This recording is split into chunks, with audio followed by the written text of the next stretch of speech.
हरे कृष्ण। श्रील प्रभुपाद की जय, गुरु परंपरा की जय, श्री श्री राधा गोविंद जी की जय, श्री श्री राधा माधव की जय, श्री श्री गौर निताय की जय, अनंत कोटि वैष्णव भक्त वृंद की जय। निताय गोस्वामी प्रमानंदे। हरि हरि बोल। हरे कृष्ण कृष्ण कृष्ण हरे हरे राम राम राम हरे हरे। ग्रंथराज श्रीमद्भागवतम की जय। नारायणं नमस्कृत्यं नरं चैव नरोत्तमं देवीं सरस्वतीं व्यासं ततो जयमुदीरयेत्। नष्टप्रायेषु भद्रेषु नित्यं भागवत सेवया भगवती उत्तम श्लोक भक्तिर्भवती नैष्ठिकी। श्रीमद्भागवतम कथा रूप 20वां अध्याय, चैप्टर 20।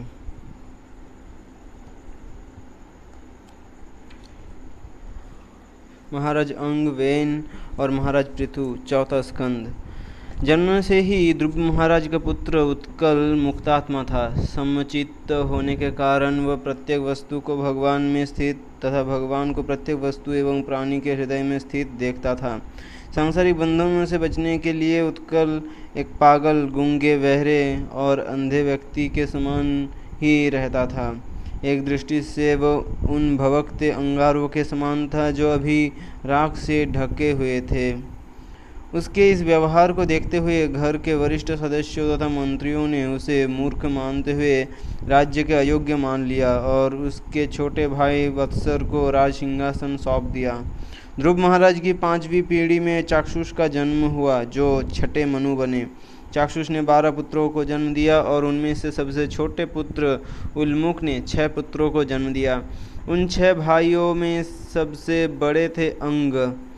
एक समय महाराज अंग ने अश्वमेध यज्ञ का आयोजन किया। यद्यपि उस यज्ञ में सारे पुरोहित पूर्ण योग्य थे और देवताओं का आवाहन करने में सक्षम थे, परंतु फिर भी यज्ञ में देवगण नहीं आए। उस समय पुरोहितों ने महाराज अंग से कहा, राजन, यद्यपि हम यज्ञ में उचित रीति से घी की आहुतियाँ दी है, परंतु फिर भी देवता इसे स्वीकार नहीं करेंगे।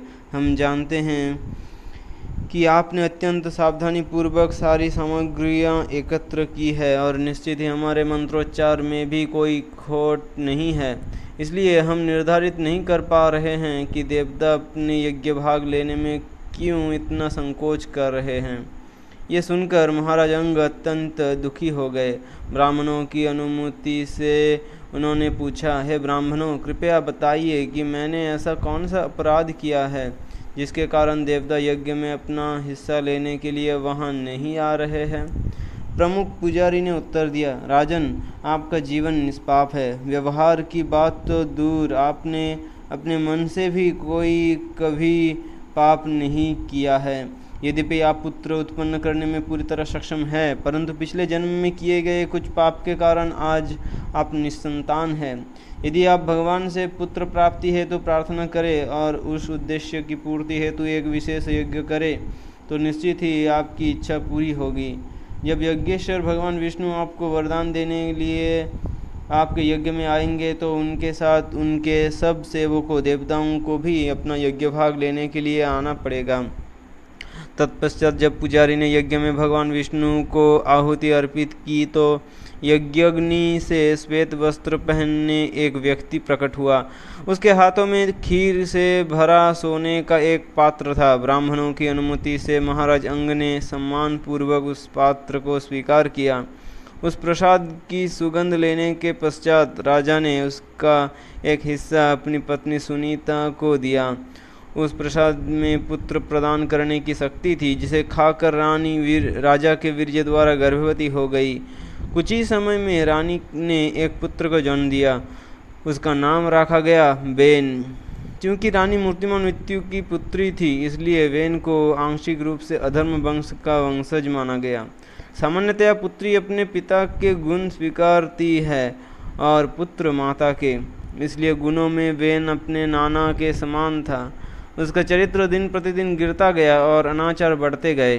अक्सर भक्तों के जीवन में ऐसा नहीं होता, परंतु कई बार भगवान स्वयं अपने भक्तों को दुर्भागी पत्नी अथवा बुरे बच्चे देते हैं, जिससे वह भक्त आसानी से पारिवारिक जीवन से स्वयं को मुक्त कर सके। वेन जब छोटा ही था वह धनुष बाण लेकर वन में जाता और अकारण मासूम हिरणों का वध करता। इतना ही नहीं, उसकी उपस्थिति इतनी भयावह होती कि उसे देखते ही प्रजा चिल्लाने लग दी, देखो क्रूर बेन आ रहा है। युवावस्था में बेन इतना द्वेषी था कि अपने मित्रों के साथ खेलते समय वो उनकी इस प्रकार हत्या कर देता मानो कि वे बलि के पशु थे। महाराज अंग ने अनेक प्रकार से अपने पुत्र को दंड देने का प्रयास किया, परंतु फिर भी वे उससे धर्म तथा कर्तव्य के मार्ग पर लाने में अक्षम रहे। महाराज अंग सदैव वेन को लेकर संतप्त रहने लगे। वे सोचते, वास्तव में पुत्र विहीन लोग कितने भाग्यशाली होते हैं, जिन निश्चित ही उन्होंने अपने पूर्व जन्मों में भगवान को प्रसन्न किया होगा, जिसके परिणाम स्वरूप इस जीवन में उन्हें बुरे पुत्र से प्राप्त होने वाली असहनीय पीड़ाओं से गुजरना नहीं पड़ता। लेकिन एक दृष्टि से देखा जाए तो बुरा पुत्र अच्छे पुत्र से श्रेष्ठ है। जिन लोगों के पुत्र अच्छे होते हैं वे अक्सर अपने घर गृहस्थी से आसक्त हो जाते हैं, परंतु जिनके पुत्र बुरे होते हैं वे अपने घर से आसक्त नहीं होते। वस्तुतः बुरा पुत्र घर को इतना नारकीय बना देता है कि कोई भी बुद्धिमान व्यक्ति सरलतापूर्वक अपने पारिवारिक जीवन से अनासक्त हो जाता है। महाराज अंग इन्हीं बातों को सोच सोच कर उद्विग्न रहते और रातों उन्हें नींद नहीं आती। अंततः वे अपने पारिवारिक जीवन से पूरी तरह उदासीन हो गए। एक दिन वे आंधी रात उठे और गहरी नींद में सो रही अपनी पत्नी को छोड़कर घर से निकल पड़े। उन्होंने अपने राजसी महल को त्याग दिया और सबकी दृष्टि से बचते बचाते वन में प्रवेश कर गए। सुबह होने तक पूरे नगर में ये बात फैल चुकी थी। राजा के पुरोहित, मंत्री, मित्र, संबंधी तथा सामान्य प्रजा चिंताग्रस्त हो गई। सब नागरिक मिलकर अपने राजा को सर्वत्र खोजने लगे, परंतु उनके वे प्रयास उसी प्रकार विफल रहे जिस प्रकार एक अयोग्य योगी अपने हृदय में परमात्मा को खोजने में विफल रहता है। अंततः पूरी प्रजा थक कर निराश लौट आई। राजा की अनुपस्थिति में एक आपातकालीन सभा बुलाई गई, जिसके अगुआ भृगु ऋषि थे। ऋषिगण सामान्य जनता के परम हितैषी होते हैं। वे जानते थे कि राजा की अनुपस्थिति में प्रजा की रक्षा तथा मार्गदर्शन करने वाला कोई नहीं रहेगा और शीघ्र ही चोर उचक के उनका शोषण करने लगेंगे। विचार विमर्श करने के पश्चात ऋषियों ने सुनीता को बुलाया और मंत्रिमंडल द्वारा स्वीकृति नहीं दिए जाने पर उन्होंने वेन को राजा नियुक्त कर दिया। सब जानते थे कि वेन अत्यंत कठोर तथा क्रूर है और इसलिए जब राज्य के चोर डाकुओं ने उसके राज्याभिषेक का समाचार सुना तो वे भयभीत होकर उसी प्रकार छिप गए जिस प्रकार सांप के भय से चूहे छिप जाते हैं। राज सिंहासन संभालते ही वेन और अधिक घमंडी हो गया। उसे विश्वास था कि पूरी सृष्टि में उससे अधिक महान अन्य कोई नहीं है।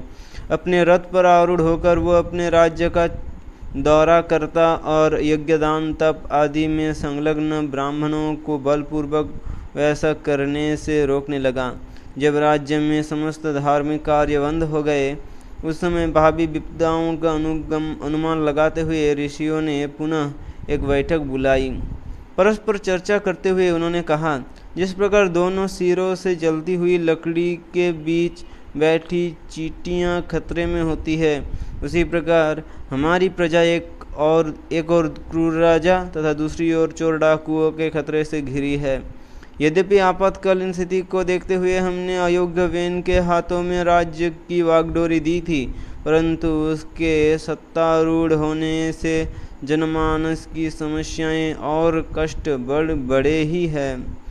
लोगों के सामने अब एक बड़ा संकट आ खड़ा हुआ है, क्योंकि वेन ने उनकी आध्यात्मिक प्रगति के मार्ग को ही अवरुद्ध कर दिया है। सुनीता के गर्भ से जन्म लेने के कारण वेन उद्यमी स्वभाव का है। वस्तुतः उसे राजा बनाकर हमने एक विषैले सर्प को दूध पिलाया है। हमने वेन को प्रजा रक्षक नियुक्त किया था, परंतु वो प्रजा भक्षक बन चुका है और इस स्थिति को सुधारने का पूरा उत्तरदायित्व हमारा है। यदि हम ऐसा नहीं करेंगे तो हमें इसका पाप भोगना होगा। हम वेन को समझाने का प्रयास करेंगे, परंतु यदि उसने हमारे सदुपदेशों पर ध्यान नहीं दिया तो हम अपने ब्रह्म तेज से उसे जलाकर भस्म कर देंगे।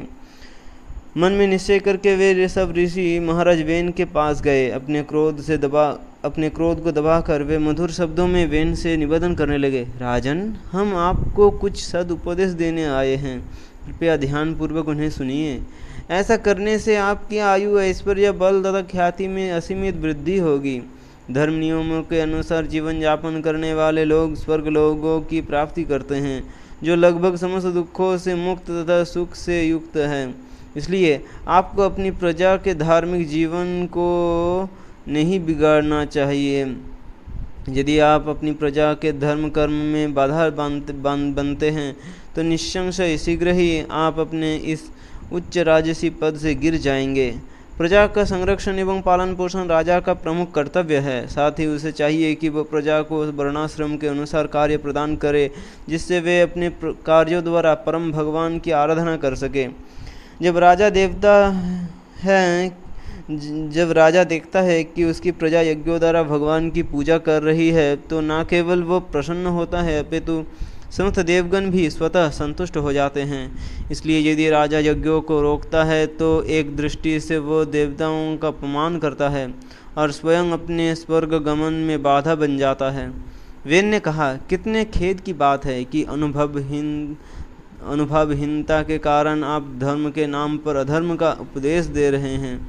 आप उस पुंचली स्त्री के समान है जो अपने पति को छोड़कर किसी जार पुरुष की खोज करती है।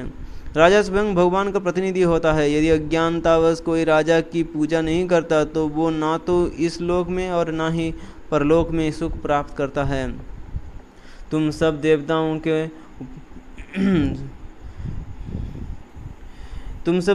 के उपासक हो, परंतु तुम्हें ज्ञान होना चाहिए कि भगवान विष्णु, ब्रह्मा जी, शिव जी, इंद्र, वायु, जमराज, सूर्य, कुबेर, वरुण, अग्नि एवं अन्य सब देवता राजा के शरीर के ही अंग होते हैं।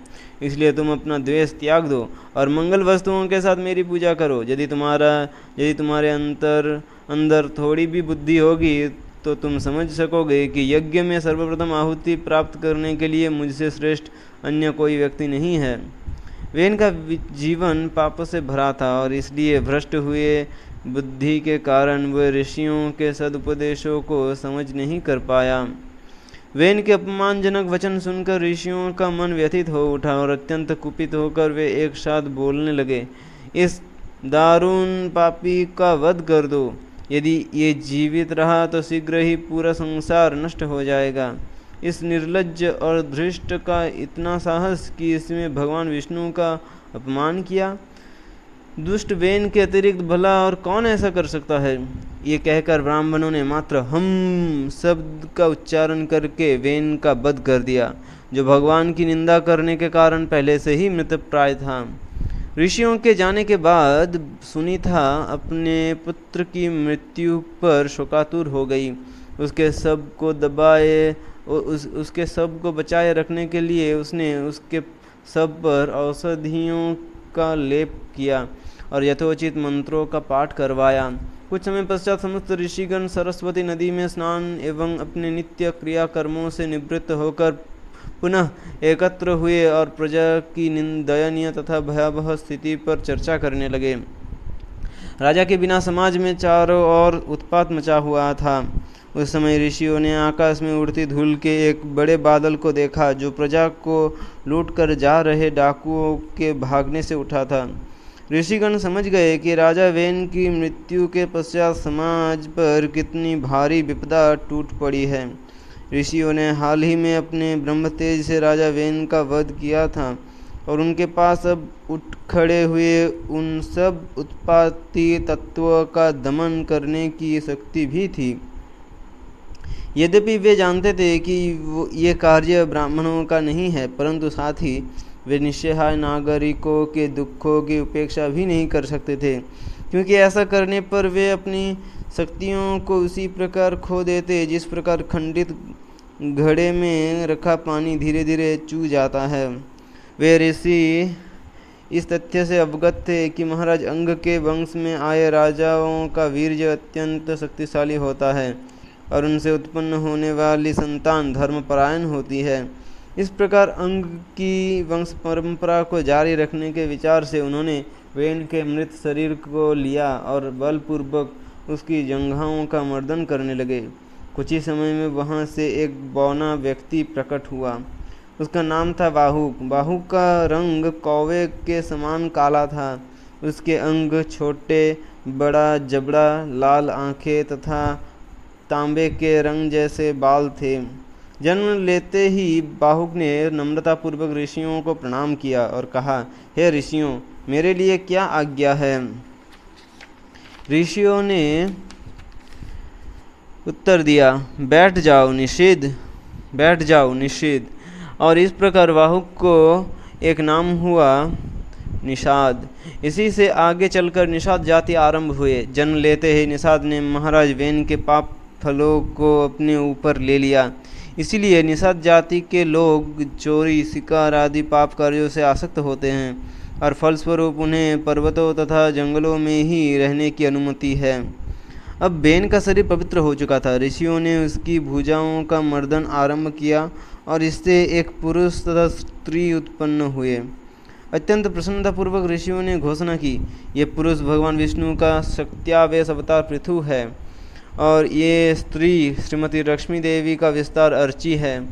पृथु महाराज राजाओं में शिरोमणि होंगे और भविष्य में अर्ची पति रूप में उनका वरण करेंगी। उपस्थित ब्राह्मण महाराज पृथु की प्रशंसा और गंधर्वगण उनकी महिमा गान करने लगे।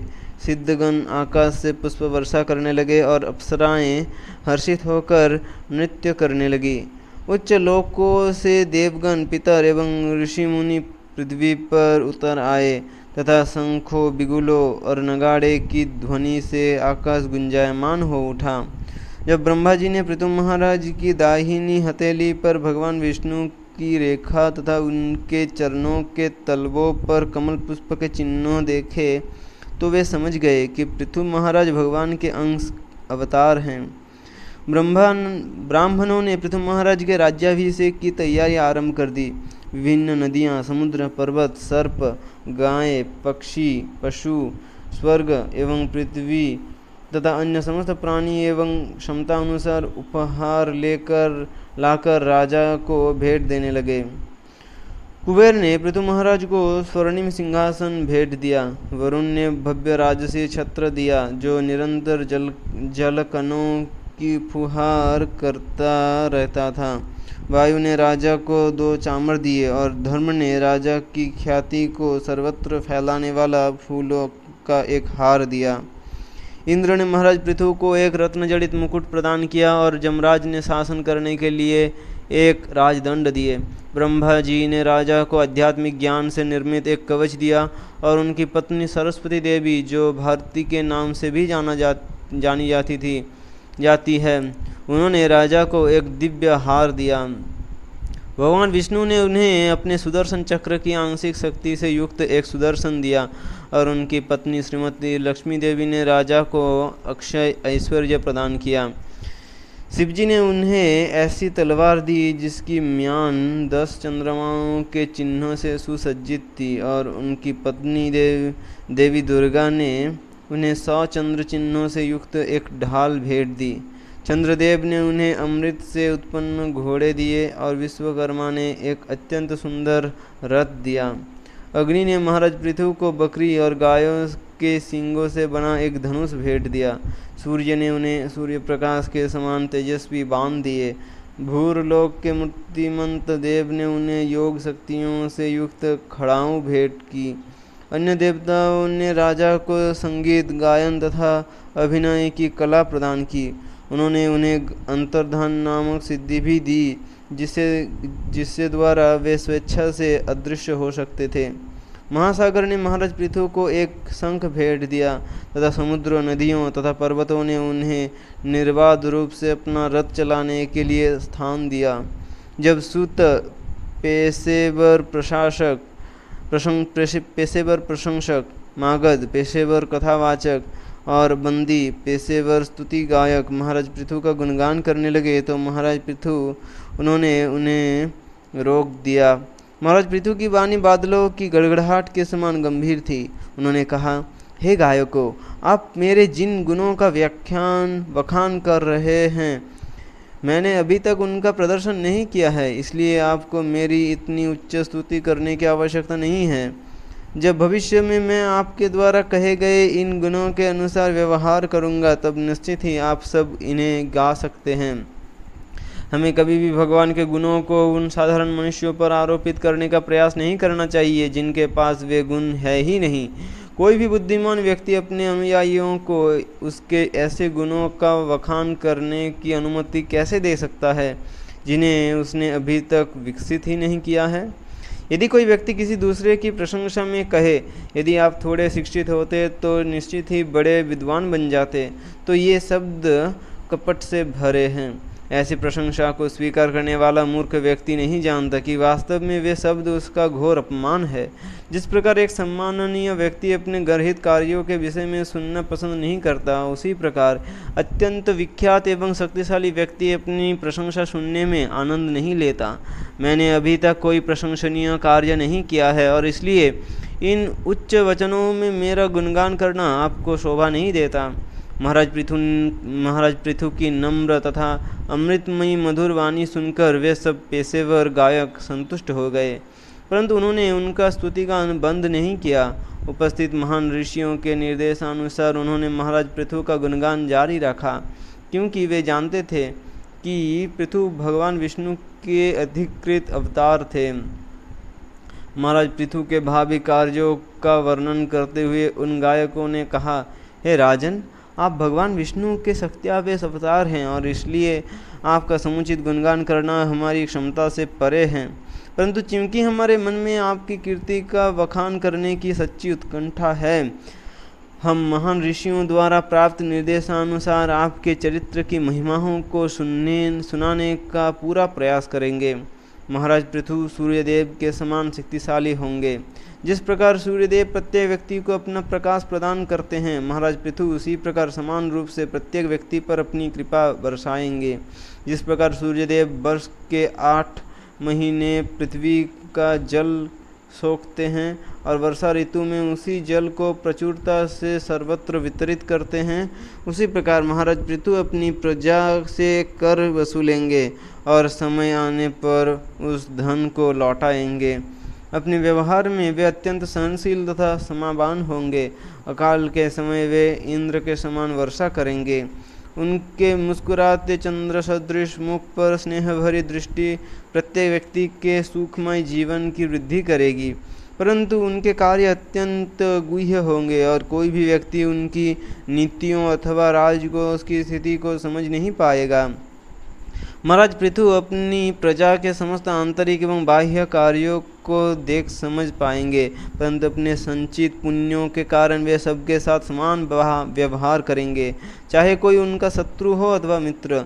यदि उनका शत्रु निरपराधी होगा तो वे उसे दंडित नहीं करेंगे, और यदि उनका पुत्र कोई अपराध करेगा तो वे उसे उचित दंड देंगे। उनके कार्यों से प्रसन्न होकर राज्य का प्रत्येक नागरिक परम आनंद एवं संतोषपूर्वक उन्हें अपना शासक स्वीकार करेगा। महाराज पृथु प्रत्येक स्त्री को मातृवत सम्मान देंगे और वे अपनी पत्नी के साथ ऐसा व्यवहार करेंगे मानो वो उनके शरीर का आधा हिस्सा है। प्रजा के लिए वे एक स्नेहिल पिता जैसे होंगे और वे स्वयं को ब्राह्मणों तथा भक्तों का आज्ञाकारी सेवक समझेंगे। इस प्रकार वे गायक महाराज पृथु के जीवन में घटने वाली प्रमुख घटनाओं का वखान करते गए और तब उन्होंने अंततः अपनी वाणी को विराम दिया। तब राजा ने अत्यंत सम्मानपूर्वक उनकी वंदना की और उन्हें अनेक उपहार दिए। महाराज पृथु के प्रकट होने से पूर्व पूरे राज्य में अकाल पड़ा हुआ था। अन्न के भीषण अभाव में भूखी प्रजा अत्यंत दुर्बल एवं क्षीणकाय हो चुकी थी। महाराज पृथु के राज्याभिषेक के समय नागरिक एक सुअवसर देखकर उनके पास गए। महाराज पृथु के राज्याभिषेक के समय नागरिक एक सुअवसर देखकर उनके पास गए। याचना करते हुए लोगों ने कहा, महाराज जिस प्रकार वृक्ष के खोखले तने में लगी अग्नि धीरे धीरे उसे सुखा डालती है, उसी प्रकार हम अपने उदर की जठराग्नि द्वारा क्षीण होते जा रहे हैं। आप शरणागतों को आश्रय देने वाले हैं और इसलिए हम आपकी शरण में आए हैं। कृपया हमारे कर्तव्यों का निर्धारण कीजिए और अन्न आदि के समुचित वितरण द्वारा हमारी क्षुधा को शांत कीजिए, अन्यथा शीघ्र ही ये भूख हमें निगल जाएगी। नागरिकों की पीड़ा भरी याचनाएं सुनकर और उनकी दयनीय अवस्था को देखकर महाराज पृथु ने इस समस्या का मूल कारण समझने के लिए बहुत देर तक इस पर विचार किया। अंत में वे इस निष्कर्ष पर पहुँचे कि खाद्य पदार्थों का अभाव इसलिए नहीं है कि लोग निठल्ले और कामचोर हैं, अपितु इसलिए है क्योंकि भूमि पर्याप्त मात्रा में अन्न नहीं उपजा रही है। मन में दृढ़ विचार करके उन्होंने अपना धनुष उठाया और एक शक्तिशाली बाण से भूमि पर निशाना साधा। जब भूमि देवी ने देखा कि महाराज पृथु उनका वध करने के लिए तैयार हैं, तो वो अत्यंत भयभीत हो उठी। उसका पूरा शरीर कांपने लगा। तुरंत एक गाय का रूप धारण करके वो दौड़ने लगी। ये देखकर महाराज पृथु का क्रोध बढ़ गया और उनकी आंखें उदित होते सूर्य के समान चमकने लगी। वाहन को धनुष पर चढ़ाकर महाराज पृथु गाय के रूप में भूमि का पीछा करने लगे। स्वयं की रक्षा के लिए भूमि सर्वत्र दौड़ रही थी, आकाश में भी और अंतरिक्ष में भी। अंततः जब उसने देखा कि बेन पुत्र के कोप से बचने का कोई मार्ग नहीं है, निस्सहाय होकर वो रुक गई। व्यथित हृदय से भूमि महाराज पृथु से भिक्षा मांगने लगी। महाराज, आप अपनी शरण में आए प्राणियों पर सदैव दयालु रहते हैं, कृपया दया करके मुझे छोड़ दीजिए। क्योंकि मैंने कोई पाप नहीं किया है, मुझे समझ नहीं आ रहा कि क्यों आप मेरा वध करना चाहते हैं। आप धर्म के ज्ञाता है, आप इतने कुपित क्यों हैं कि एक अबला स्त्री का वध करने के लिए तैयार हैं। यदि किसी स्त्री से कुछ पाप हो जाए तो भी किसी व्यक्ति को उसे दंडित करने का अधिकार नहीं होता। और फिर आप जैसे महापुरुष के विषय में क्या कहना, जो दीनहीनों के प्रति सदैव दयालु रहता है। महाराज, मैं एक शक्तिशाली नौका के समान हूँ, जिस प्रकार अन्य समस्त प्राणी निवास करते हैं। यदि आप मेरा भी वध कर देंगे तो फिर आप किस प्रकार अपनी प्रजा को गर्भोदक सागर में गिरने से बचाएंगे।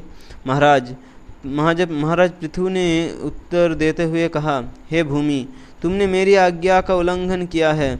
एक देवी के रूप में तुमने अपना यज्ञ भाग तो स्वीकार कर लिया, परंतु बदले में तुम पर्याप्त मात्रा में अन्न उत्पन्न नहीं कर रही हो। यद्यपि तुम प्रतिदिन प्रचुर मात्रा में घास खा रही हो, परंतु हमें प्रदान करने के लिए तुम अपने थनों को दूध से नहीं भर रही। तुम इस सब से अनजान नहीं हो और तुमने जानबूझकर ये अपराध किया है, इसलिए तुम्हारी मृत्यु होनी ही चाहिए। तुम्हारी बुद्धि भ्रष्ट हो चुकी है और इसलिए मेरी आज्ञा होते हुए भी तुमने औषधियों और अन्न के बीज नहीं दिए जो तुम्हें ब्रह्मा जी से प्राप्त हुए थे। तुमने उन बीजों को अपने उदर में छिपा कर रखा हुआ है, इसलिए मैं अपने बाणों से तुम्हारे शरीर के टुकड़े करके उसके मांस से अपनी प्रजा की भूख मिटाऊंगा। जिस व्यक्ति के हृदय में अन्यों के लिए करुणा नहीं है और जो केवल अपने सुख एवं पोषण का ध्यान रखता है, ऐसा क्रूर व्यक्ति चाहे पुरुष हो, स्त्री हो अथवा नपुंसक हो, वह राजा द्वारा मृत्युदंड के सर्वथा योग्य है। तुम्हें अपने ऊपर बहुत गर्व हो गया है, इसलिए मैं अन्न के दानों के समान तुम्हें छोटा छोटा काट दूंगा और अपनी योग शक्तियों के बल पर अपनी संपूर्ण प्रजा का पोषण करूंगा। अपने क्रोध के कारण महाराज पृथु साक्षात यमराज दिख रहे थे। उनके भय से आतंकित धरती अभी तक कांप रही थी। पुनः याचना करते हुए उसने कहा, हे स्वामी, मैं आपके विशालकाय विराट शरीर का एक अंग हूँ। अपने समस्त प्राणियों को धारण करने के लिए मेरी उत्पत्ति की है। आपने समस्त प्राणियों को धारण करने के लिए मेरी उत्पत्ति की है, परंतु अब आप स्वयं मेरा वध करना चाहते हैं।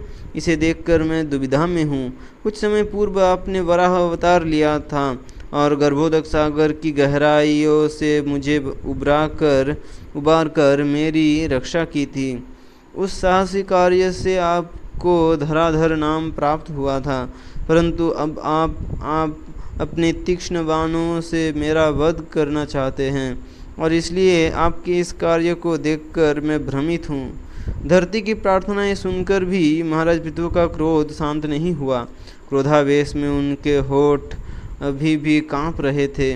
इसे देखकर धरती ने पुनः कहना आरंभ किया, हे नाथ, कृपया अपने क्रोध को शांत करके मेरी याचना पर ध्यान दीजिए, क्योंकि जिस प्रकार मधुमक्खी प्रत्येक फूल से शहद एकत्र करती है, उसी प्रकार बुद्धिमान व्यक्ति किसी भी स्रोत भी से प्राप्त होने वाले ज्ञान को स्वीकार करता है।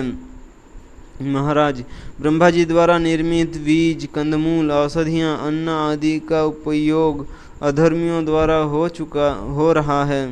वे इन खाद्य पदार्थों का उपयोग यज्ञ में करने के स्थान पर अपनी इंद्रिय तृप्ति के लिए कर रहे थे, और चूंकि उन्हें दंड देने के लिए कोई योग्य प्रशासक नहीं था, इसलिए मैंने उन सब बीजों को अपने उदर में छिपा लिया। परंतु दीर्घकाल तक वहाँ दबे रहने के कारण वे बीज अब क्षीण हो चुके हैं। आपको शास्त्रों तथा ऋषि मुनियों द्वारा वर्णित उचित विधि की सहायता से तुरंत उनकी प्रजनन शक्ति को पुनः जागृत करना होगा। हे महाबाहु, यदि आप अपनी प्रजा को प्रचुर मात्रा में अन्न एवं अन्य खाद्य पदार्थ देने के इच्छुक हैं, तो आपको एक उपयुक्त बछड़े, पात्र तथा ग्वाले की व्यवस्था करनी होगी। अपने बछड़े के प्रति उमड़ते स्नेह के कारण मैं जीवन की समस्त आवश्यकताओं की पूर्ति करूंगी। फिर आप जितना चाहे उतना ले सकते हैं। इतना ही नहीं, यदि आप मेरी सतह को समतल बना देंगे तो उससे मैदानी भागों में अधिक जल ठहर पाएगा, और कम वर्षा होने पर भी मैं अधिक अन्न उपजा सकूंगी।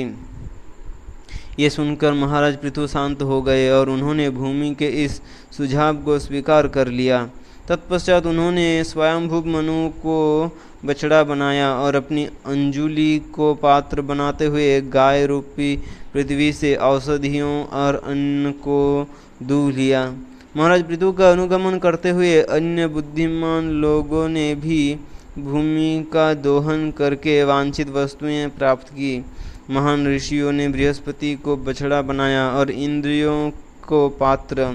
इस प्रकार उन्होंने भूमि का दोहन किया और प्रत्येक प्राणी के मन, वाणी तथा श्रवण इंद्रियों को पवित्र बनाने के लिए समस्त प्रकार का वैदिक ज्ञान प्राप्त किया। देवताओं ने इंद्र को बछड़ा बनाया और एक स्वर्णिम पात्र में दोहन करते हुए भूमि से सोमरस प्राप्त किया।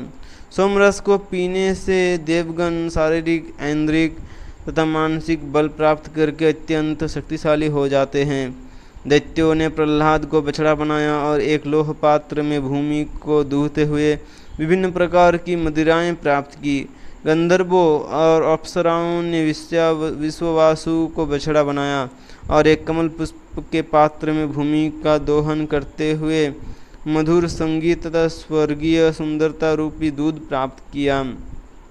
पितृलोक के निवासियों ने अर्यमा को बछड़ा बनाया और एक अनपके मिट्टी के पात्र में भूमि से कव्य प्राप्त किया, जो पितरों का भोजन होता है। तत्पश्चात सिद्धों और विद्याधरों ने महान ऋषि कपिल को बछड़ा बनाया और भूमि के दोहन द्वारा योग सिद्धियां प्राप्त की। संपूर्ण आकाश उनका पात्र था। किम पुरुषों ने मय दानव को बछड़ा बनाया और स्वेच्छा से प्रकट अप्रकट होने की शक्ति अंतर्धान को दूहा। स्वेच्छा से प्रकट अप्रकट होने की शक्ति अंतर्धान को दूहा। इसके बाद यक्षों, राक्षसों, भूतों और पिशाचों ने, जो मांस खाने के आदि होते हैं, शिवजी के रुद्र अवतार को बछड़ा बनाया और रक्त से बने पेय पदार्थों का दोहन किया। इसके लिए नरमुंडों की खोपड़ियाँ पात्र बनी। नागों तथा बिना फन वाले सर्पों, बिच्छुओं और अन्य विषैले पशुओं ने तक्षक को बछड़ा बनाया और अपने बीलों को पात्र बनाते हुए भूमि से विष का दोहन किया। चार पैर वाले पशुओं ने शिवजी के वाहन नंदी को बछड़ा बनाया और भूमि से घास का दोहन किया। इस घास को उन्होंने वन रूपी पात्र में रखा। मांसाहारी पशुओं ने सिंह को बछड़ा बनाया और भूमि से मांस प्राप्त किया। पक्षियों ने गरुड़ को बछड़ा बनाया और भूमि से विभिन्न कीट पतंगे एवं अचर पौधे एवं घास प्राप्त की। वृक्षों ने वटवृक्ष को बछड़ा बनाया और विभिन्न रसों के रूप में दूध प्राप्त किया। पर्वतों ने हिमालय को बछड़ा बनाया और भूमि से अनेक प्रकार के खनिजों का दोहन किया और पर्वत चोटियों से बने पात्र में उन्हें रखा। इस प्रकार महाराज पृथु के शासनकाल में भूमि ने समस्त प्राणियों की आवश्यकताओं की पूर्ति की। भूमि के इस कार्य को देखकर महाराज पृथु पूरी तरह संतुष्ट हो गए। उनके हृदय में भूमि के प्रति पुत्री जैसा स्नेह उमड़ पड़ा। तब से पृथु के नाम पर भूमि का नाम पृथ्वी पड़ा। महाराज पृथु ने अपने शक्तिशाली धनुष से पर्वतों को चकनाचूर करते हुए पृथ्वी को समतल बनाया और तत्पश्चात भूमि को विभिन्न निवासीय वर्गों में विभाजित किया। तब इन विभागों को विभिन्न उद्देश्य के लिए विभिन्न लोगों को आवंटित किया गया और इस प्रकार महाराज पृथु ने नगरों, गांवों, खेत खलिहानों तथा खानों के क्षेत्र निर्धारित किए। पृथु महाराज के शासनकाल से पहले पृथ्वी पर सुनियोजित शहर, गांव, खेत अथवा चरागाह भूमि नहीं थी और प्रत्येक व्यक्ति ने अपनी सुविधानुसार अपने घरों का निर्माण किया हुआ था। कुछ समय पश्चात महाराज पृथु ने 100 अश्वमेध यज्ञों का शुभारंभ किया। यज्ञस्थली के लिए उन्होंने ब्रह्मावर्त नामक स्थान को चुना, जहाँ सरस्वती नदी पूर्व दिशा की ओर बहती है।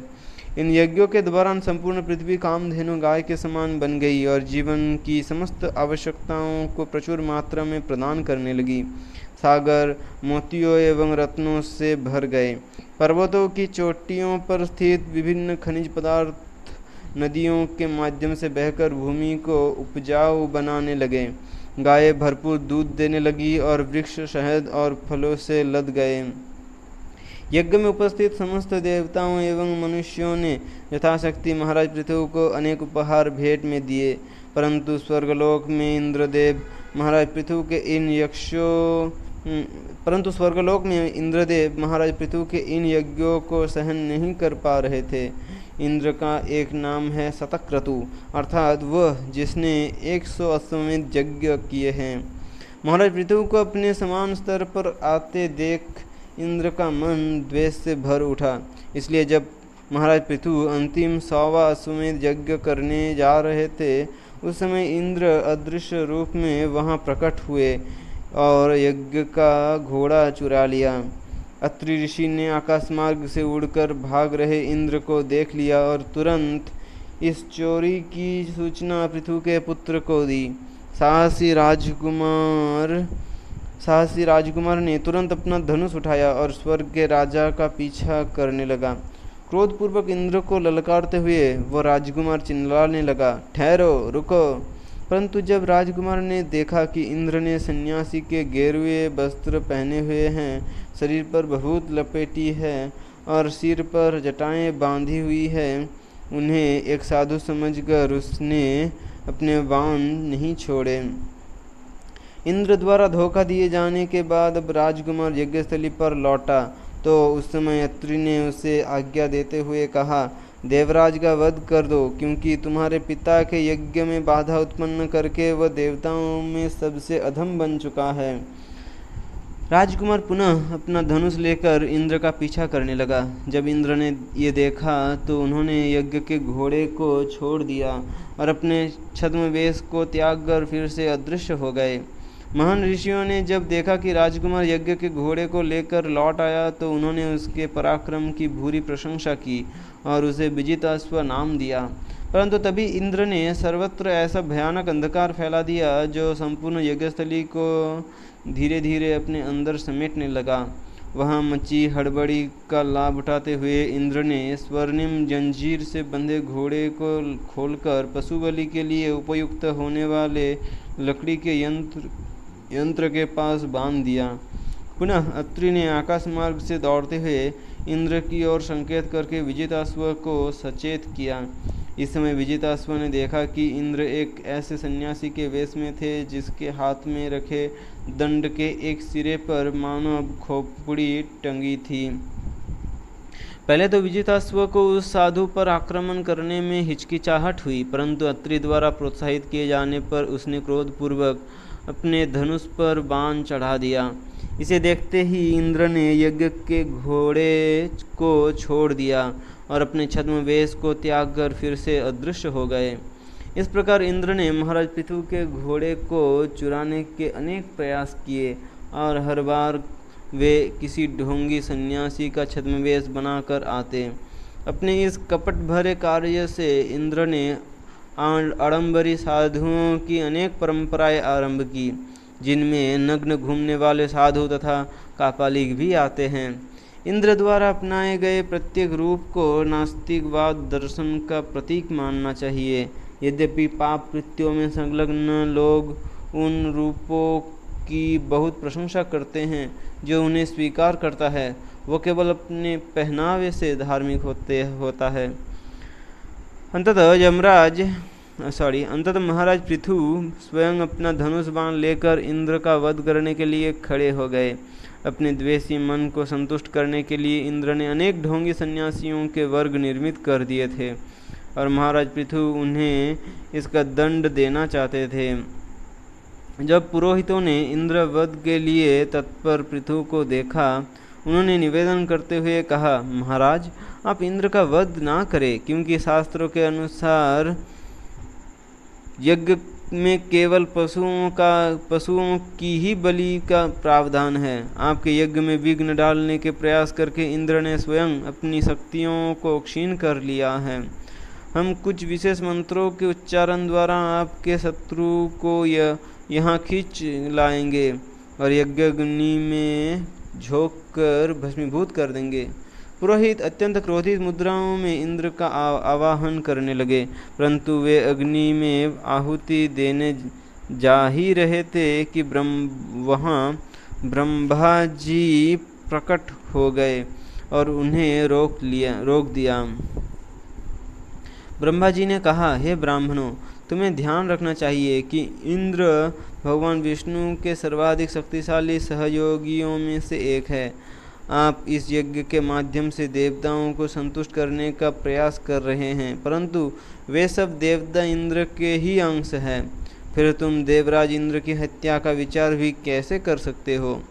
महाराज पृथु के यज्ञ में विघ्न डालने के अपने प्रयासों में इंद्र ने अनेक ढोंगी सन्यासियों के वर्गों को उत्पन्न कर दिया है। भविष्य में वे सब धर्म के सच्चे पथ का खंडन करेंगे। जितना तुम इंद्र का विरोध करोगे, उतना अधिक वो अपनी शक्तियों का दुरुपयोग करके इन ढोंगियों की संख्या को बढ़ाता जाएगा।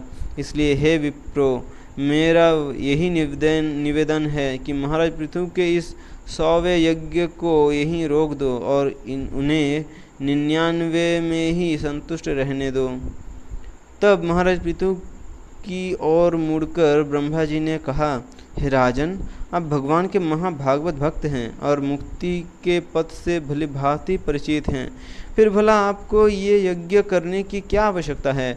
आप और इंद्र दोनों परम भगवान के अंश है और इसलिए आप दोनों के जीवन में कल्याण हो, यही हमारी प्रार्थना है। भगवान का अंश होने के कारण इंद्र आपसे भिन्न नहीं है, इसलिए कृपया उन पर कुपित मत होइए।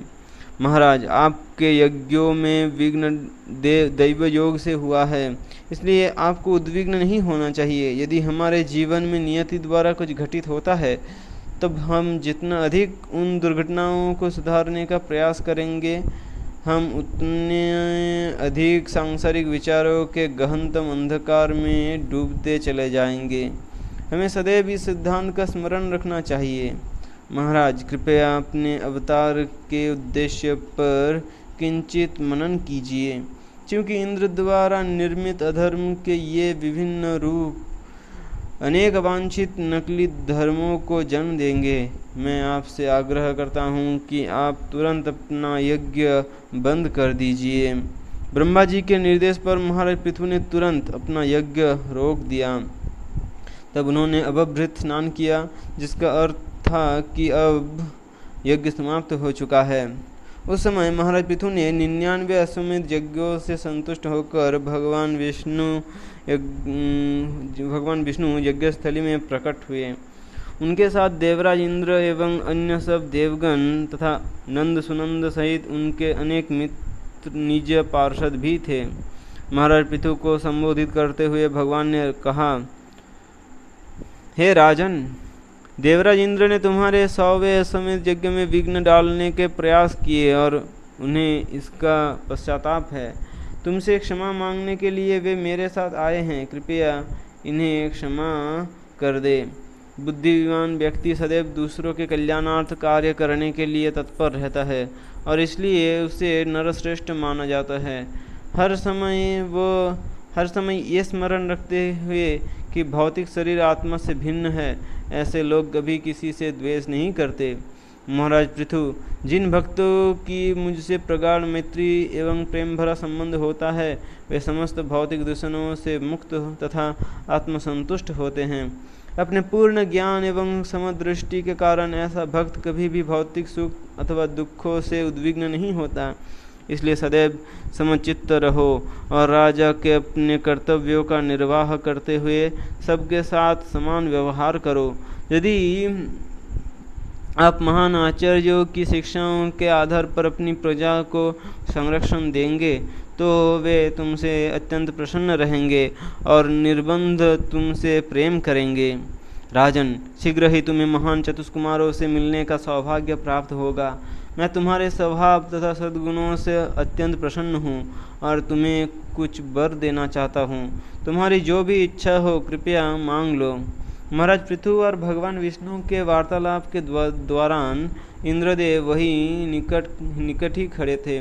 उन्हें अपने घृणित कार्यों का स्मरण करके लज्जा आने लगी। पश्चाताप भरे हृदय से वे महाराज पृथु के चरण कमलों पर गिर पड़े। उदार चित्त वैष्णव होने के नाते महाराज पृथु ने पहले ही अपने हृदय से द्वेष त्याग दिया था। उन्होंने तुरंत इंद्र को उठाया और स्नेहपूर्वक अपने गले से लगा लिया। तत्पश्चात महाराज पृथु ने आदरपूर्वक भगवान विष्णु के चरण कमलों की वंदना की और ऐसा करके उनके हृदय का आनंद असीमित रूप से बढ़ गया। यद्यपि भगवान वहां से प्रस्थान करने के लिए तैयार थे, परंतु वे अपने अनन्य भक्त के निश्चल व्यवहार से इतने मोहित हो गए थे कि वहां से जाना नहीं चाहते थे। महाराज पृथु की आंखें आंसुओं से भर उठी और उल्लास के कारण उनका कंठ अवरुद्ध हो गया। इसलिए वे ना तो भगवान को अच्छी तरह देख सके और ना ही ठीक से कुछ बोल सके। वे बस हाथ जोड़े भगवान के समक्ष खड़े रहे और अपने हृदय में उनका प्रगाढ़ आलिंगन करने लगे। भगवान विष्णु इसी ब्रह्मांड के एक लोक में रहते हैं और इसलिए एक देवता की भूमिका निभाने के कारण वे कभी भी अपने पैर पृथ्वी पर नहीं रखते। परंतु महाराज पृथु के व्यवहार एवं चरित्र से पूरी तरह संतुष्ट होकर अंततः उन्होंने अपने चरण पृथ्वी पर रख दिए। क्योंकि भगवान पृथ्वी पर पैर रखने के आदि नहीं थे, इसलिए ऐसा प्रतीत हुआ मानो उन्हें अपना संतुलन बनाए रखने के लिए गरुड़ जी के कंधों का सहारा लेना पड़ रहा था। महाराज पृथु समझ गए कि भगवान ने उनके प्रति स्नेहवश ऐसा किया है और अपने इस सौभाग्य पर विचार करके उनके शरीर में दिव्य आनंद के विभिन्न लक्षण प्रकट होने लगे। अंततः अपनी आंखें पहुँचते हुए महाराज पृथु भगवान की स्तुति करने लगे। हे भगवान, आप अपने भक्तों को समस्त प्रकार के वर प्रदान करने में सक्षम हैं, इसलिए कोई भी बुद्धिमान व्यक्ति आपसे ऐसे वर क्यों मांगेगा जिनका भोग साधारण बद्धजीव भी करते हैं। अथवा भक्तों के लिए उस सायुज्य मुक्ति का भी क्या लाभ जिसमें आपके शरीर में विलीन होकर वे आपके चरण कमलों के अमृत के आस्वादन से वंचित रह जाते हैं। यदि आप मुझे कुछ देना ही चाहते हैं तो कृपया मुझे हजारों कान दे, जिससे मैं आपके शुद्ध भक्तों के मुखारविंद से निरंतर आपकी महिमाओं को सुन सकूं। हे भगवान, यदि कोई व्यक्ति आपके शुद्ध भक्तों के संग में एक बार भी आपका यशोगान सुनता है तो वो कभी उस संग को नहीं छोड़ेगा। केवल पशुओं की इन विषयों में रुचि होती। जिस प्रकार लक्ष्मी जी आपके चरणों की सेवा में रत रहती है, उसी प्रकार मैं भी आपके चरण कमलों की भक्ति में संलग्न रहूं। यही मेरी एकमात्र अभिलाषा है। मुझे केवल एक ही भय है कि एक ही सेवा होने से हम दोनों में कहीं लड़ाई न हो जाए, क्योंकि वैकुंठ में भी स्पर्धा होती है, हालांकि उसमें द्वेष का लेश मात्र भी नहीं होता। हे भगवान, यदि लक्ष्मी जी की सेवा में हस्तक्षेप करने के कारण वे मुझ पर क्रोधित हो जाएं, तो मुझे पूरा विश्वास है कि आप मेरा पक्ष लेंगे, क्योंकि आप सदैव दीनहीनों की सहायता करते हैं। और यदि क्रोधवश लक्ष्मी जी चली भी जाएं, तो मुझे लगता है कि उससे आपकी कोई हानि नहीं होगी, क्योंकि आप आत्माराम हैं और उनके बिना भी सुखपूर्वक रह सकते हैं। हे प्रभु, मैं आपका अनन्य भक्त हूँ और इसलिए मैं ये देखकर भ्रमित हो रहा हूँ कि आप मुझे सांसारिक सुख भोग की सुविधाएं देने का प्रयास कर रहे हैं। आपकी माया शक्ति द्वारा विमोहित होकर अपनी वास्तविक स्थिति को भूल चुके लोग ही भौतिक सुखों की कामना करते हैं। उनकी सोच सामाजिक, पारिवारिक तथा ऐन्द्रिक सुखों तक ही सीमित रहती है। शुद्ध भक्तों को ऐसे बरों से क्या लाभ। इसलिए हे परमपिता, आपको मेरे सर्वोच्च हित में जो भी दिखाई दे, कृपया वह मुझे दीजिए। भगवान ये देखकर अत्यंत प्रसन्न हो गए कि महाराज पृथु ने कोई भी भौतिक वर नहीं मांगा। उनकी सराहना करते हुए उन्होंने कहा, हे राजन, तुम्हें निरंतर भक्ति में संलग्न रहने का वर प्राप्त हो। केवल इस शुद्ध भक्ति द्वारा ही व्यक्ति दुर्गम माया को पार कर सकता है। तुम अत्यंत सावधानी पूर्वक मेरे आदेशों का पालन करो, क्योंकि जो व्यक्ति श्रद्धापूर्वक मेरे निर्देशों का पालन करता है, वह जीवन की प्रत्येक परिस्थिति में सौभाग्य प्राप्त करता है। तत्पश्चात महाराज पृथु ने वहां उपस्थित समस्त देवताओं, ऋषियों तथा अन्य लोकवासियों का मधुर वचनों से तथा यथासंभव धन संपत्ति भेंट देकर यथोचित सत्कार किया। महाराज पृथु ने एक बार पुनः भगवान विष्णु की ससम्मान पूजा की और तब भगवान ने अपने धाम की ओर प्रस्थान किया। भगवान की उपस्थिति से वहां विद्यमान प्रत्येक व्यक्ति का हृदय मंत्रमुग्ध हो गया था, विशेष रूप से राजा तथा पुरोहितों का। भगवान के जाने के बाद महाराज पृथु ने उन्हें प्रणाम किया और अपनी राजधानी में लौट आए। राजा के सम्मान में पूरी राजधानी भव्य रूप से सजी धजी थी।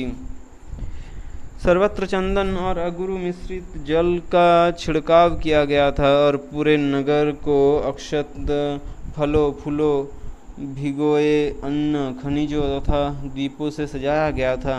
हर चौराहे पर केले के वृक्षों तथा सुपारी की टहनियों से खंभे बनाकर रखे गए थे। राजा के नगर द्वार से प्रवेश करते ही प्रजा ने अनेक शुभ वस्तुओं जैसे दीपों, फूलों तथा दही से उनका स्वागत किया। भव्य आभूषणों से सजी अनेक सुंदर कुमारी कन्याओं ने भी उनका अभिवादन किया। जैसे ही महाराज पृथु ने राजमहल में प्रवेश किया, शंख और नगाड़े बजने लगे। पेशेवर गायकों ने स्तुति गान आरंभ कर दिया और पुरोहित वैदिक मंत्रों का उच्चारण करने लगे। राज्य के विशेष तथा सामान्य दोनों प्रकार के नागरिकों ने राजा का स्वागत किया और उत्तर में राजा ने उनकी इच्छा अनुसार उन्हें उपहार प्रदान किए। परंतु इतना भव्य स्वागत होने पर भी महाराज पृथु लेश मात्र भी गर्वित नहीं हुए। इस प्रकार उन्होंने समचित्तता से 7 महाद्वीपों वाली इस पृथ्वी पर निष्कंटक राज्य किया। इस दौरान केवल ब्राह्मण तथा अच्युत गोत्र भगवान के वंशज अथवा वैष्णव ही उनकी अटल आज्ञा पर आपत्ति उठाते थे। महाराज पृथु गंगा और जमुना नदी के मध्य भाग में निवास करते थे। उनके अतुल ऐश्वर्य को देखकर प्रतीत होता था मानो वे अपने पूर्व जन्मों के पुण्य फलों को नष्ट करने के लिए अपने नियत सौभाग्य का भोग कर रहे थे। कुछ समय पश्चात उन्होंने एक महायज्ञ का आयोजन किया। उसमें भाग लेने के लिए पूरे ब्रह्मांड से प्रमुख ऋषिगण, देवता तथा राजर्षि आए। सब सम्माननीय अतिथियों का उनकी स्थिति के अनुसार सत्कार करने के पश्चात जब महाराज पृथु सभा के बीच खड़े हुए तो ऐसा प्रतीत होता था मानो सितारों से भरे आकाश में पूर्ण चंद्रमा उदित हुआ हो। महाराज पृथु की कदकाठी ऊंची तथा सुडौल थी और रंग गोरा था। उनके नेत्र उदित होते सूर्य के समान प्रकाशवान थे तथा उनकी दत्तावली उनके मुस्कुराते चेहरे को और सुंदर बना रही थी। उनके काले केस अत्यंत महीन तथा घुंघराले थे और उनका कंठ शंख के समान शुभ रेखाओं से अंकित था। यजमान की दीक्षा लेने के पश्चात महाराज पृथु ने राजसी वस्त्र त्याग दिए और काली मृग चर्म पहन ली। पूरी सभा को प्रोत्साहित करने के लिए महाराज पृथु ने वहां एकत्रित लोगों पर अपनी दृष्टि डाली और अत्यंत गंभीर वाणी में उन्हें संबोधित करने लगे। उनकी बोली सुखद तथा काव्यात्मक थी। उनके वचनों का अर्थ अत्यंत गहरा परंतु सुस्पष्ट था। महाराज पृथु के वचन सुनकर प्रतीत होता था मानो वे जन कल्याण हेतु अपने हृदय में व्याप्त भगवत साक्षात्कारों को बाहर व्यक्त कर रहे थे। महाराज पृथु ने कहा, सभा में उपस्थित सज्जनों, आपका सर्वमंगल हो। भगवान की असीमित अनुकंपा से मुझे इस पृथ्वी का शासक नियुक्त किया गया है और मेरे विचार अनुसार अपने कर्तव्यों का समुचित निर्वाह करके मैं अपने जीवन के सर्वोच्च लक्ष्य को प्राप्त कर सकूंगा। जो राजा अपनी प्रजा को वर्णाश्रम धर्म के अनुसार कार्यों में नियुक्त नहीं करता और केवल कर वसूली करता है, वो उसे अपने पाप कर्मों के दंड भोगने के लिए बाध्य होना पड़ता है। इसलिए प्रिय नागरिकों, कृपया अपने हृदयों में भगवान का स्मरण करते हुए तुम सब अपने कर्तव्यों का भलीभांति निर्वाह करो। ऐसा करने से तुम अपने राजा को न केवल इस जीवन में अपितु मृत्यु के पश्चात भी हित करोगे। कृपया मेरा ये प्रस्ताव स्वीकार करो, क्योंकि मृत्यु के पश्चात किसी भी कार्य का फल उसके कर्ता, निर्देशक तथा सहायक तीनों को बराबर भोगना पड़ता है। सृष्टि में दिखाई देने वाली विभिन्नताएं संयोगवश प्रकट नहीं हुए हैं। इन सब के पीछे परमेश्वर की सर्वोत्कृष्ट व्यवस्था थी। समस्त वैदिक शास्त्र इसका अनुमोदन करते हैं। उस परमपिता परमेश्वर के चरण कमलों की सेवा करने से पीड़ित मनुष्य तत्क्षण उस प्रदूषण से मुक्त हो सकता है जो असंख्य जन्मों से उसके मन पर जमा पड़ा लगता है। प्रिय नागरिकों, आप सबको अपने मन, वचनों, शरीर तथा अपने कर्मफलों द्वारा उत्साहपूर्वक भगवान की भक्ति में संलग्न होना चाहिए। ये जान लो कि भगवान विशेष रूप से उन भक्तों से प्रसन्न होते हैं जो निर्बंध रूप से ब्राह्मणों और वैष्णवों के चरण चिन्हों का अनुगमन करते हुए उनकी सेवा करते हैं। ऐसे वैष्णव भगवान को तथा भगवान ऐसे वैष्णवों को अति प्रिय होते हैं। यद्यपि भगवान यज्ञाग्नि में अर्पित आहुतियों के माध्यम से आते हैं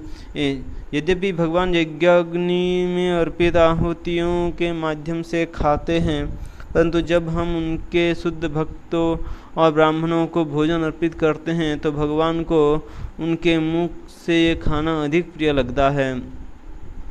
यहाँ उपस्थित सम्माननीय जनों, मैं आप सबके आशीर्वाद की याचना करता हूँ, जिससे मैं सदैव अपने मुकुट पर ब्राह्मणों तथा वैष्णवों के चरण कमलों की धूलि धारण कर सकूं। मात्र ऐसा करने से व्यक्ति शुद्ध ब्राह्मणों के गुण विकसित कर सकता है।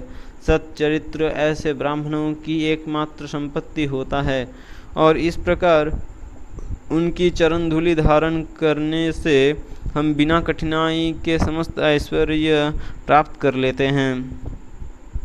महाराज पृथु के सुंदर वक्तव्य को सुनकर सभा में उपस्थित समस्त ऋषिगण, राजा, मंत्री इत्यादि उनकी भूरी प्रशंसा करने लगे। हे राजन, वैदिक शास्त्रों में उल्लेख है कि पिता अपने सुपुत्र के सत्कार्यों के बल पर स्वर्ग प्राप्त कर सकता है। अपने इस सिद्धांत को चरितार्थ किया है। आपने इस सिद्धांत को चरितार्थ किया है। जिस प्रकार पूर्व काल में प्रहलाद द्वारा अपने पिता का उद्धार हुआ था, उसी प्रकार आपके प्रताप से महापापी बेन का घोर नरकों से उद्धार हो गया है। महाराज, क्योंकि आप भगवान के यशोगान में मग्न रहते हैं, ये हमारे लिए अत्यंत सौभाग्य की बात है। हमें प्रतीत होता है मानो हम प्रत्यक्ष भगवान के संरक्षण में ही रह रहे हैं। आज आपने हमारे नेत्र खोल दिए हैं। अभी तक हम अंधेरे भवसागर में डूब रहे थे। आपने हमें इस सागर को पार करने का मार्ग दिखाया है। जब एकत्रित लोग महाराज पृथु की स्तुति करते हुए उनका गुणगान कर रहे थे, तो उसी समय चतुष्कुमारों का आगमन हुआ। वे चारों सूर्य के समान प्रकाशवान थे। उन महान ऋषियों का स्वागत एवं सत्कार करने को उत्कंठित महाराज पृथु अपने मंत्रियों सहित तुरंत हाथ जोड़कर खड़े हो गए। उनकी पूजा स्वीकार करने के पश्चात चार कुमार स्वर्णिम सिंहासन पर विराजमान हो गए। इस दृश्य को देखकर ऐसा प्रतीत होता था मानो यज्ञ कुंड में दहकती हुई अग्नि हो। ऋषियों को प्रणाम तथा उनके चरण प्रक्षालन करने के पश्चात पृथु महाराज ने वो जल लिया और अपने सिर पर छिड़का। उन्होंने अपने उदाहरण से सिखाया कि आध्यात्मिक दृष्टि से उन्नत लोगों का किस प्रकार आदर करना चाहिए। तब अत्यंत नम्रता एवं सम्मान पूर्वक उन्होंने कहा, ऋषिवरों, महान योगियों के लिए भी आपके दर्शन दुर्लभ हैं। इसलिए मालूम नहीं मैंने पूर्व जन्मों में ऐसे कौन से पुण्य किए थे जिसके फलस्वरूप मुझे आज आपके दर्शनों का सौभाग्य प्राप्त हुआ है। जो मनुष्य आप जैसे महान ब्राह्मणों तथा वैष्णवों को प्रसन्न करता है, उसके लिए इस लोक तथा परलोक में कोई कार्य दुस्साध्य नहीं रहता। वह व्यक्ति सहज रूप से भगवान का प्रिय बन जाता है। हे ब्राह्मणों, कृपया बताइए कि भौतिक संसार के जटिल बंधनों में जकड़ा व्यक्ति जिसके जीवन का एकमात्र लक्ष्य इंद्रिय भोग है, किस प्रकार परम सौभाग्य को प्राप्त कर सकता है। मुझे कोई संदेह नहीं है कि आप जैसे महापुरुष इस संसार की दावाग्नि में झुलस रहे प्राणियों के परम हितैषी मित्र हैं। इसलिए मैं वो विधि जानना चाहता हूँ जिससे पीड़ित जीव अति शीघ्र अपने जीवन के सर्वोच्च ध्येय को प्राप्त कर सके। महाराज पृथु के सार्थक एवं सदुपयुक्त वचन सुनकर सनत कुमार संतुष्ट हो गए। उन्होंने उत्तर दिया, हे राजन, आपने अत्यंत सुंदर प्रश्न पूछे हैं, क्योंकि ऐसे प्रश्न जनमानस के कल्याणार्थ होते हैं। यद्यपि आपको इन सब विषयों का समुचित ज्ञान है, फिर भी साधु प्रवृत्ति होने के कारण आप इनकी जिज्ञासा कर रहे हैं। महाराज, गहन विचार के पश्चात शास्त्रों का निष्कर्ष है कि मनुष्य समाज का परम कल्याण शारीरिक चेतना से विरक्त होना तथा प्रकृति के 3 गुणों से परे परम भगवान श्री हरि के प्रति आसक्ति निर्माण करना है। भगवान के प्रति इस आसक्ति का विकास भक्ति योग की विधि द्वारा किया जा सकता है, जो भगवान की महिमाओं के श्रवण एवं कीर्तन से आरंभ होती है। मनुष्य को चाहिए कि वो अपने जीवन को इस प्रकार ढाले कि वो भगवान के महिमामृत को पिए बिना एक क्षण भी शांति से ना बैठे। केवल इस प्रकार वो भौतिक इंद्रिय भोग के प्रति अपनी गहरी जमी इच्छाओं से निरस हो सकता है। ऐसे भक्त को अत्यंत सरल जीवन यापन करना चाहिए और सावधानी पूर्वक नियमों का पालन करते हुए अन्यों की निंदा नहीं करना चाहिए। उसे उन लोगों का संग त्याग देना चाहिए जो केवल धन कमाने और इंद्रिय भोग में रुचि रखते हैं, क्योंकि जब किसी व्यक्ति का मन और इंद्रियां भोग कामना से भौतिक वस्तुओं से आकर्षित हो जाती है तो उसका मन अशांत और व्याकुल हो जाता है। परिणाम स्वरूप उसकी वास्तविक चेतना आच्छादित होकर उसी प्रकार नष्ट हो जाती है जिस प्रकार किसी सरोवर के तट पर उगी लंबी घास धीरे धीरे उस सरोवर के पानी को चूस लेती है। हमारे मन में ये विचार कि अमुक कार्य आत्म साक्षात्कार से अधिक महत्वपूर्ण है, हमारे सच्चे स्वार्थ के मार्ग में सबसे कठिन बाधा है। क्या बोला गया है? हमारे मन में ये विचार कि अमुक कार्य आत्म साक्षात्कार से अधिक महत्वपूर्ण है, हमारे सच्चे स्वार्थ के मार्ग में सबसे कठिन बाधा है। जब व्यक्ति आध्यात्मिक ज्ञान से पूरी तरह विहीन हो जाता है तो धीरे धीरे वह पृथ्वी और पत्थरों के स्तर तक गिर जाता है। इसलिए हे राजन, कृपया पूर्ण पुरुषोत्तम भगवान को समझने का प्रयास कीजिए, जो व्यक्ति के शरीर में आत्मा के साथ निवास कर रहे हैं। प्रत्येक व्यक्ति को इन्हीं भगवान की शरणागति स्वीकार करनी चाहिए। इस प्रकार ब्रह्मा जी के पुत्र सनत कुमार द्वारा ज्ञान के प्रकाश से आलोकित होकर महाराज पृथु ने कहा, हे ब्राह्मण देव, भगवान विष्णु ने मुझे पहले ही आपके आगमन की जानकारी दे दी थी। आज आप उसकी पुष्टि करने के लिए यहाँ उपस्थित हुए हैं। क्योंकि ये मेरा धर्म है कि मैं आपको कुछ भेंट दूं, मैं आपको अपना जीवन, परिजन, राजमहल, धन संपत्ति और यहाँ तक कि अपना संपूर्ण राज्य एवं राजकोष अर्पित करता हूँ। मैंने ये सब अन्यों से प्राप्त किया है, इसलिए इसे अपना कहकर देते हुए मुझे हिचकिचाहट हो रही है। ये संपूर्ण ऐश्वर्य मैंने ब्राह्मणों की कृपा से प्राप्त किया है और उस दृष्टि से वे इन सब के वास्तविक स्वामी है। आप जैसे महापुरुषों द्वारा दिए गए ज्ञान का प्रतिदान इस संसार की किसी भी वस्तु से नहीं किया जा सकता है, और इसलिए मैं आपसे निवेदन करता हूँ कि आप स्वयं अपने सद्गुणों द्वारा ही संतुष्ट हो जाइए। महाराज पृथु के आदर सत्कार से 4 कुमार अति संतुष्ट थे। सबके सम्मुख राजा के चरित्र का गुणगान करते हुए उन्होंने आनंदपूर्वक आकाश मार्ग द्वारा वहां से प्रस्थान किया। चतुष्कुमारों के जाने के बाद महाराज पृथु एकमात्र भगवान की प्रसन्नता हेतु अपने राज्य पर शासन करने लगे। उन्होंने अपनी पत्नी अर्ची के गर्भ से 5 पुत्रों को जन्म दिया, जिनके नाम थे विजिताश्व, धूम्रकेश, हर्यक्ष, द्रवीण और वृक। एक और महाराज पृथु इंद्रदेव के समान बलवान थे, तो दूसरी ओर वे पृथ्वी के समान सहनशील भी थे। जिस प्रकार वर्षा प्रत्येक व्यक्ति की इच्छाओं को पूरा करती है, उसी प्रकार पृथु महाराज ने अपने जनकल्याण कार्यों द्वारा राज्य के प्रत्येक नागरिक पर अपनी कृपा बरसाई। दूसरों के हित के लिए वे इस प्रकार चेष्टाएं करते थे मानो स्वयं अपने लिए कर रहे हो।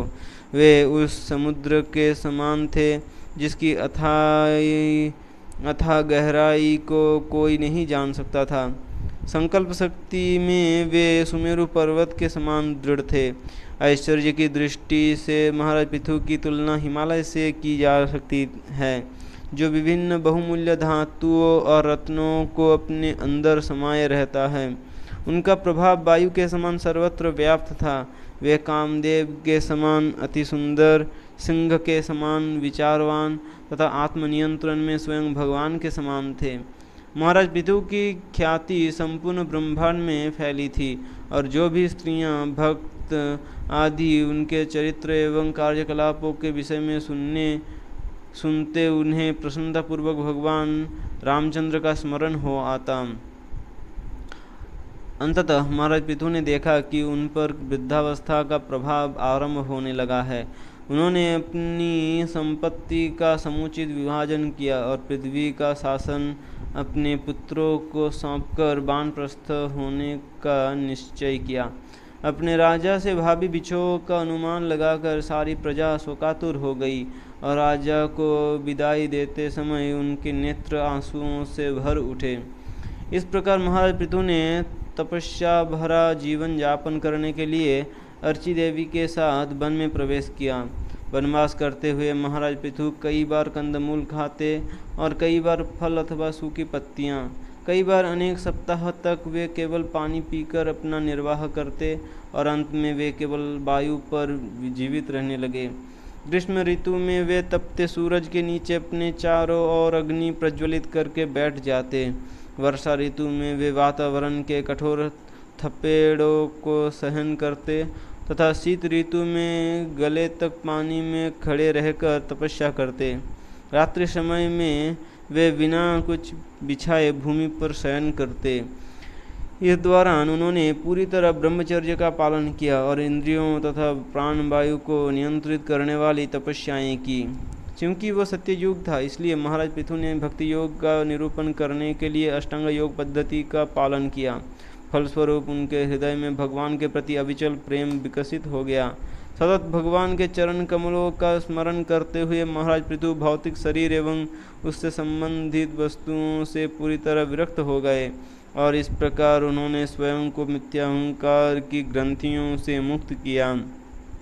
उस समय वे स्पष्ट रूप से अपने हृदय में विराजमान परमात्मा के दर्शन करने लगे। क्योंकि महाराज पृथु ने उस स्तर को प्राप्त कर लिया था जहाँ वे प्रत्यक्ष भगवान से दिशा निर्देश प्राप्त कर सकते थे, उन्होंने योग की इस बाह्य विधि को त्याग दिया।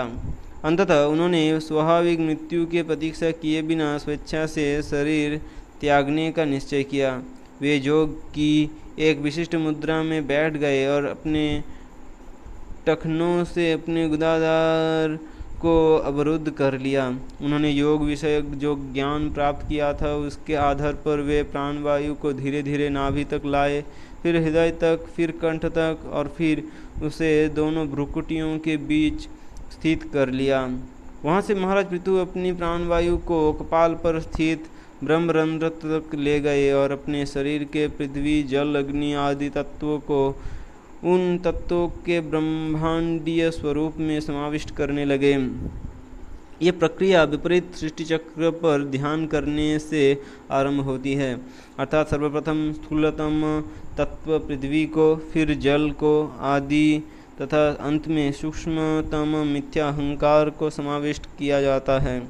महाराज पृथु ने इस विधि द्वारा अपना देह त्याग दिया और वैकुंठ से उन्हें लेने आए विमान पर आरूढ़ हो गए। यद्यपि महारानी अर्ची अत्यंत कोमल काया थी, परंतु फिर भी उन्होंने उन तपस्याओं में अपने पति का पूरा साथ दिया था। उन्हें कठोर वन्य जीवन का कोई पूर्व अनुभव नहीं था और इसलिए नग्न भूमि पर सोने तथा केवल फल फूल एवं पत्तियां खाने से वे अत्यंत दुर्बल तथा क्षीणकाया हो गई।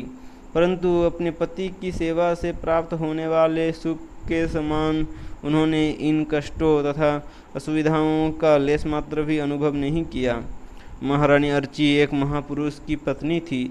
जब उन्होंने देखा कि उनके पति के शरीर में जीवन के कोई चिन्ह दिखाई नहीं दे रहे हैं, उन्होंने कुछ समय के लिए शोक किया, परंतु फिर बिना समय गंवाए उन्होंने एक पहाड़ी पर चिता का निर्माण किया और दाह संस्कार के लिए अपने पति का शव उस पर रख दिया। तत्पश्चात महारानी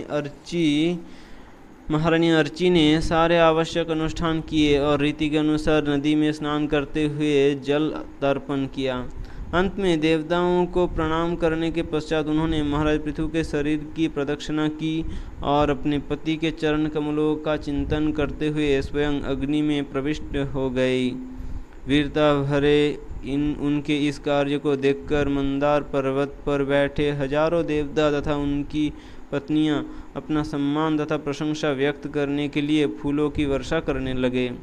समस्त देवगण उनके इस कार्य से अत्यंत संतुष्ट थे। देव पत्नियां महारानी अर्ची के विषय में परस्पर चर्चा करने लगी। महाराज पृथु की धर्मपत्नी की जय हो, वे सदैव भगवान विष्णु की सेवा में रत रही। और देखो किस प्रकार ये सती महारानी वैकुंठ जा रहे अपने पति के साथ है। यद्यपि मनुष्य का जीवन अत्यंत अल्प होता है, परंतु इस अल्प जीवन में भगवान की भक्ति करके वह सरलता से भगवत धाम जा सकता है। इसलिए जो व्यक्ति दुर्लभ मनुष्य देह प्राप्त करके इस भौतिक वस्तुओं हेतु कठोर परिश्रम में व्यर्थ गवा देता है, समझना चाहिए कि वो स्वयं अपना द्वेषी है और बुरी तरह ठगा गया है। यहाँ देव पत्नियाँ इस प्रकार चर्चा कर रही थी और वहाँ महारानी अर्ची का विमान उनके पति के पीछे पीछे वैकुंठ पहुँच गया। इस प्रसंग का उपसंहार करते हुए मैत्रेय मुनि ने कहा, जो व्यक्ति महाराज पृथु के अद्भुत चरित्र को श्रद्धा एवं दृढ़तापूर्वक पढ़ेगा, सुनेगा अथवा वर्णन करेगा, वह महाराज पृथु के ही समान वैकुंठ लोकों को प्राप्त होगा। यदि कोई निसंतान व्यक्ति आदरपूर्वक इस कथा को सुनता है तो वह अनेक संतानों का पिता बनेगा तथा निर्धन व्यक्ति धनी बन जाएगा।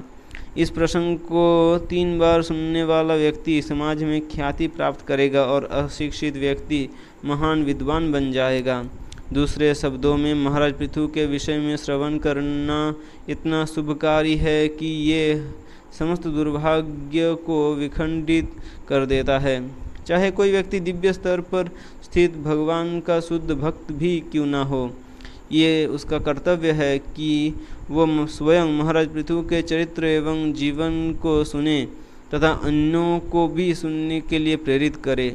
जो व्यक्ति नियमित रूप से इस महान इतिहास को पढ़ता है वो भगवान के चरण कमलों के प्रति दृढ़ विश्वास तथा आकर्षण विकसित करता है। घोर अंधकार से भरे इस भवसागर को पार करने के लिए वे चरण कमल ही एकमात्र नौका है। हरि बोल। घोर अंधकार से भरे इस भवसागर को पार करने के लिए भगवान के चरण कमल ही एकमात्र नौका है। हरि बोल। ग्रंथराज श्रीमद् भागवतम की जय।